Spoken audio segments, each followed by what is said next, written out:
Mesure de l'amplitude et de la fréquence du signal à partir de son spectre.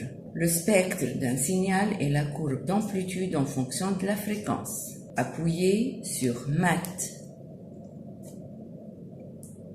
Sélectionnez FFT sur CH1, plein écran, échelle tension RMS. Sur l'écran de l'oscilloscope s'affiche le spectre du signal. Étalez le spectre en appuyant sur CH1 et en augmentant le nombre de sinusoïdes analysés par l'oscilloscope.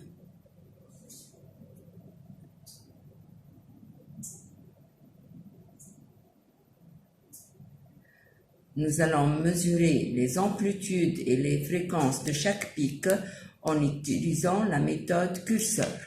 Appuyez sur curseur, mode manuel, type X pour mesurer la fréquence, source FFT, courbe A activée, courbe B désactivée. Positionnez la courbe A sur le premier pic. On constate que la fréquence passe de 50-25 vers 0.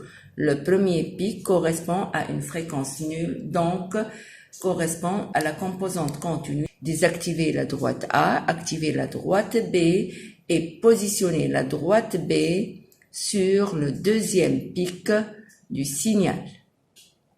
Et donc, sur le petit écran, la courbe B affiche la fréquence du deuxième pic qui est égale à la fréquence délivrée par le GBF. D'après ce spectre, le signal est la somme d'une tension continue et d'une tension sinusoïdale dont la fréquence est égale à la fréquence du GBF.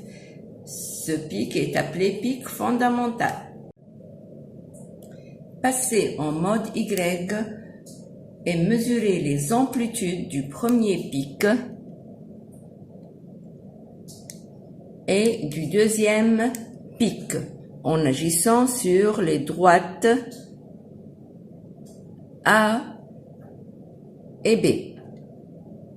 Mesurez l'amplitude du premier pic puis celle du deuxième pic. Comparez les amplitudes mesurées à partir du spectre à celles mesurées à partir de la courbe d'amplitude en fonction du temps. Reproduire sur votre compte-rendu le spectre du signal en respectant l'échelle sur l'oscilloscope en mauve. Fin du TP, étude d'un signal électrique.